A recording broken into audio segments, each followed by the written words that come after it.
بسم اللہ الرحمن الرحیم۔ نبی کریم صلی اللہ علیہ وسلم نے ارشاد فرمایا، جس نے 100 مرتبہ لا الہ الا اللہ پڑھا اس کے لیے، جس نے 50 مرتبہ استغفر اللہ پڑھا اس کے لیے، جس نے 30 مرتبہ لا حول ولا قوت الا باللہ پڑھا اس کے لیے، جس نے 33 مرتبہ حسبنا اللہ و نعم الوکیل پڑھا اس کے لیے، نبی کریم صلی اللہ علیہ وسلم نے فرمایا، جس نے 100 مرتبہ لا الہ الا اللہ اور 100 مرتبہ اللہ اکبر کہا تو یہ اس کے لیے 10 غلام آزاد کرنے اور 7 اونٹ یا گائے قربان کرنے سے بہتر ہے۔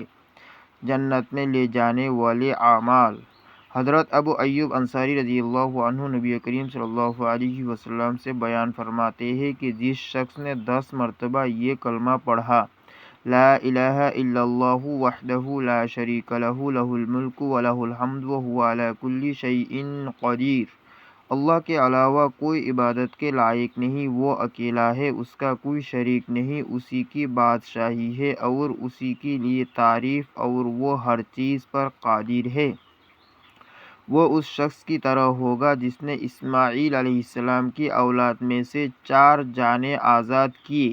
نبی کریم صلی اللہ علیہ وسلم ایک دن میں 70 سے 100 مرتبہ تک استغفار کرتے۔ استغفر اللہ 50 سے زیادہ مرتبہ جنت کے خزانوں میں سے ہے۔ لا حول ولا قوت الا باللہ 30 سے زیادہ مرتبہ حضرت ابراہیم علیہ السلام نے پڑھا جب انہیں آگ میں پھینکا جا رہا تھا تو اللہ تعالیٰ کے حکم سے آگ گولے گلزار بن گئی۔ حسبنا اللہ و نعم الوکیل 31 سے 33 مرتبہ۔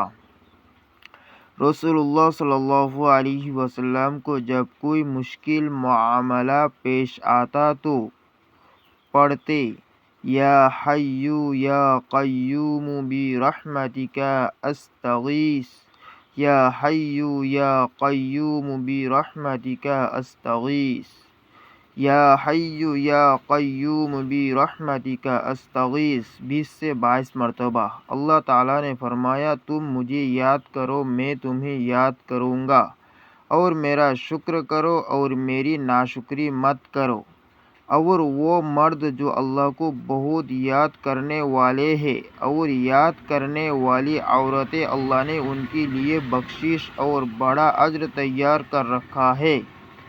اور اپنے رب کو صبح و شام یاد کرو، عاجزی اور خوف سے اپنے دل میں بلند آواز کیے بغیر اور غافلوں سے نہ ہو۔ نبی کریم صلی اللہ علیہ وسلم نے فرمایا، اس شخص کی مثال جو اپنے رب کو یاد کرتا ہے اور جو اپنے رب کو یاد نہیں کرتا، زندہ اور مردہ کی طرح ہے۔ رسول کریم صلی اللہ علیہ وسلم نے فرمایا، کیا میں تمہیں وہ عمل نہ بتاؤں جو تمہارے سب اعمال سے بہتر، تمہارے درجات میں سب سے بلند اور تمہارے سونا چاندی خرچ کرنے سے بہتر ہے، اور تمہارے لیے اس سے بھی بہتر ہے کہ تم اپنے دشمنوں سے ملو، تم ان کی گردنیں اتار دو اور وہ تمہاری گردنیں اتارے۔ صحابہ کرام نے عرض کیا، کیوں نہیں؟ تو آپ صلی اللہ علیہ وسلم نے فرمایا، اللہ تعالیٰ کا ذکر کرنا۔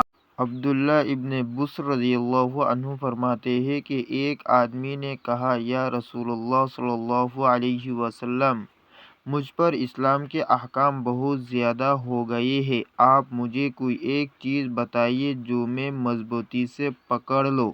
آپ صلی اللہ علیہ وسلم نے فرمایا، تیری زبان ہمیشہ اللہ کے ذکر سے تر رہے۔